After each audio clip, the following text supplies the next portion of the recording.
Kan di saat disebutkan, Masya Allah, ada tamu istimewa oleh seseorang, ternyata ilmu itu hanya untuk orang lain. Bahkan di saat disebutkan, Masya Allah, ada tamu istimewa.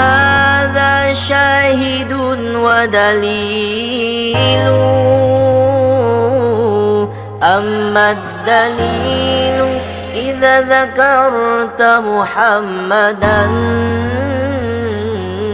صارت دموع العاشقين تسيل كل القلوب إلى الحبيب تميل ومعي بهذا شاهد ودليل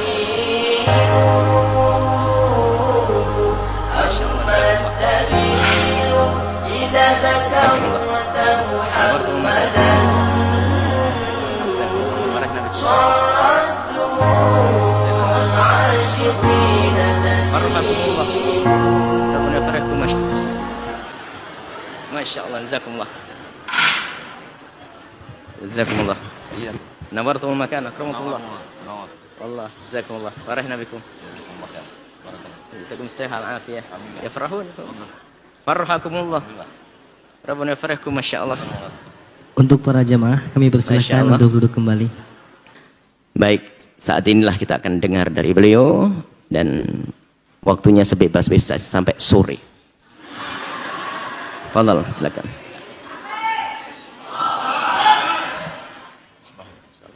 Bismillahirrahmanirrahim. Assalamualaikum warahmatullahi wabarakatuh. Waalaikumsalam.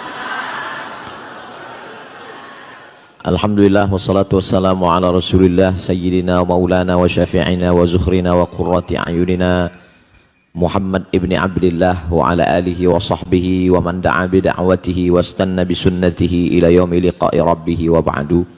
Syekhuna Al-Fadil Abuya Yahya hafizahullah wa saddada khutah matta'anallahu bituli umrihi wa natabarraku bi majalisihil ilm. Pada kesempatan yang baik dan mulia ini, kedatangan Al-Faqir Abdul Somad ada 3 tujuan. Yang pertama, menyambung silaturahim. Man ahabba yubsatalahu fi rizqihi, siapa yang mau lapang rezekinya, wa yunsa'alahu fi atharihi, mau panjang umurnya, falyasil rahimahu. Yang kedua adalah ingin menuntut ilmu. Man kharaja fi talabil ilmi, siapa yang keluar rumah dengan niat menuntut ilmu, fahuwa fi sabilillah, maka dia sama seperti orang yang berjihad fi sabilillah hatta yarji'a. Yang ketiga adalah memohon doa dari guru kita, mudah-mudahan selalu istiqomah, mudah-mudahan selalu diberikan hidayah, bimbingan Allah, dan mati dalam keadaan husnul khatimah. Sebenarnya kedatangan Al-Faqir itu saja yang 3. Tiba-tiba sampai di sini tadi diberikan kertas, tolong Ustadz berbicara sampai jam 7.45. Jadi merubah niat di tengah ibadah itu masih ikhtilaf ulama. Jadi tidak bisa merubah niat di tengah ibadah. Tapi kata Buya, silakan berbicara sampai sore. Insya Allah. Suatu ketika Imam An-Nawawi meninggal tahun 676 Hijrah, ingin berziarah ke makam Imam Muhammad bin Idris Asy-Syafi'i, meninggal tahun 204 Hijrah. Jarak antara mereka lebih kurang 400 tahun. Imam Syafi'i meninggal di Fustat di Kairo, sedangkan Imam Nawawi berada di Damaskus, Suriah. Jaraknya lebih kurang 1.500 km. Kalau tidak percaya, ukur sendiri. Lalu kemudian Imam Nawawi dengan jarak yang jauh, dengan jarak umur yang jauh, datang mau berziarah ke makam Imam Syafi'i. Begitu beliau sampai, melihat kubah. Jadi makam Imam Syafi'i itu ada kubahnya. Begitu dia melihat kubah, air matanya menetes, bulu romanya dia tak sanggup menahan. Akhirnya dia tidak jadi berziarah, dia pun pulang. Karena kehebatan, kemuliaan Imam Muhammad bin Idris Asy-Syafi'i. Lalu kemudian Imam Nawawi pun pulang, meninggalkan Mesir menuju Damaskus. Rupanya Imam As-Subki mendengar berita itu, bahwa ada seorang ulama besar bernama Imam An-Nawawi datang ke Mesir. Imam As-Subki pun datang ke Kairo, Fustat, mencari Imam Nawawi. Rupanya Imam Nawawi juga sudah meninggalkan Mesir. Dia menyusul sampai ke Damaskus. Sampai di Damaskus, ternyata Imam Nawawi tidak berada di Damaskus. Dia sudah pulang ke kampung halamannya di Nawa. Lalu kemudian Imam As-Subki datang lagi, dan mereka mengatakan Imam Nawawi sudah menghadap Allah, meninggal dunia. Begitulah para ulama saling ingin bertemu, saling ingin berjumpa. Ulama yang karena Allah subhanahu wa ta'ala. Tak ada hasad dalam dirinya, tidak ada di dalam hatinya untuk kibr, angkuh dan sombong, dan tidak ada ihtiqar, mengecilkan orang lain.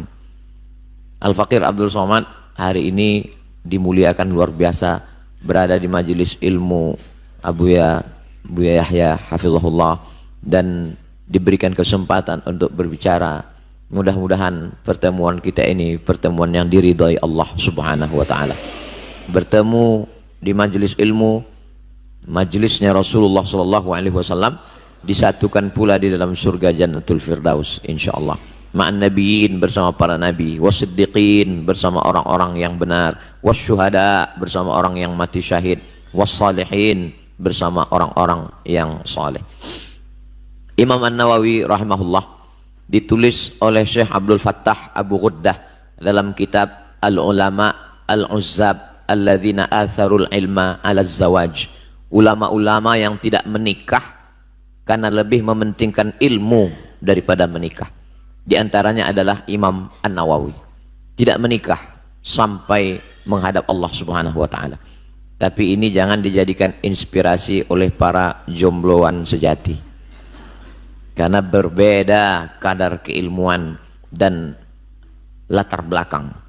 Lalu kemudian Imam Nawawi itu sebagaimana diceritakan oleh Syekh Ali Jum'ah, Imam An-Nawawi, beliau pada suatu ketika, tidak seumur hidupnya, beberapa zaman seandainya beliau aktif menulis, tidurnya hanya pada saat menulis, dan ketika dia mengantuk lalu kemudian kepalanya berat terjatuh pada tulisan. Lalu kemudian ketika dia sudah terbangun, dia lanjutkan lagi menulis. Itulah mengapa ketika dihitung, ternyata lembaran-lembaran kitab yang dia tulis itu kalau dihitung lebih banyak daripada usia hidupnya, karena memang hidupnya adalah untuk ilmu. Imam An-Nawawi rahimahullah dimuliakan Allah subhanahu wa ta'ala dalam bidang hadis. Ketika orang mengkaji di awal-awal kajian Al-Arba'un An-Nawawiyah, 40 hadis-hadis, walaupun jumlahnya lebih daripada itu. Kemudian orang akan naik lagi ke atas, mereka juga akan membaca hadis-hadis yang disusun Imam An-Nawawi dalam kitab Riyadhus Shalihin. Kemudian ketika ingin membaca kitab yang hanya isinya doa-doa dan munajat kepada Allah, maka orang juga akan kembali membuka kitab An-Nawawi yang berjudul Al-Azkar. Kemudian ketika orang membaca kitab Sahih Muslim yang ditulis oleh murid dari Imam Asy-Syafi'i bernama Imam Muslim Ibnul Hajjaj Al-Qushairi An-Naisaburi, meninggal tahun 261 Hijrah, maka banyak orang tidak mengerti makna kitab Sahih Muslim. Hadisnya sahih tapi pemahamannya sakim, hadisnya sahih tapi pemahamannya dhaif. Maka kita mesti juga membaca kitab Imam An-Nawawi. Beliau mensyarah Sahih Muslim dalam kitab berjudul Al-Minhaj Syarah Sahih Muslim Ibnul Hajjaj. Begitu ketika orang membaca kitab-kitab mazhab Syafi'i, Imam Asy-Syirazi, lalu kemudian mereka tidak paham isinya, maka mesti membaca kitab Al-Majmu' Syarah Muhadzab. Maka dalam bidang hadis, dalam bidang fikih, tidak ada orang yang tidak berhajat, membutuhkan, memerlukan imam-imam kitab-kitab Imam An-Nawawi. Begitu juga ketika orang membaca kitab mustalah hadis, hadis sahih, hadis dhaif, hadis hasan, hadis maudhu', kalau putusnya di bawah karena rawinya hilang, maka disebut dia dengan mu'allaq. Kalau putusnya di atas hilang nama sahabat, disebut dia mursal. Kalau dia putus rawinya dua berurut-urutan, disebut dengan mu'dal. Kalau hilang salah satu, tidak sama dengan mu'dal, bukan mu'allaq, bukan mursal, maka dia sebut dengan munqati'. Maka orang juga tetap membaca kitab Imam An-Nawawi yang disyarah oleh Imam Jalaluddin Abdurrahman As-Suyuti dalam kitab Tadribur Rawi syarah takrib Imam An-Nawawi. Imam An-Nawawi dengan Imam As-Suyuti jaraknya luar biasa. Kalau Imam An-Nawawi tahun 676, maka Imam As-Suyuti tahun 911. Di antara jarak yang panjang itu mereka masih punya hubungan. Hubungannya adalah hubungan kajian, hubungan keilmuan, hubungan kecintaan karena Allah Subhanahu wa taala. Sebagaimana dipesankan oleh guru kita Syekhuna Buya Yahya, bahwa hendaklah hubungan kita itu hubungan karena doa, hubungan karena ilmu, hubungan karena cinta kepada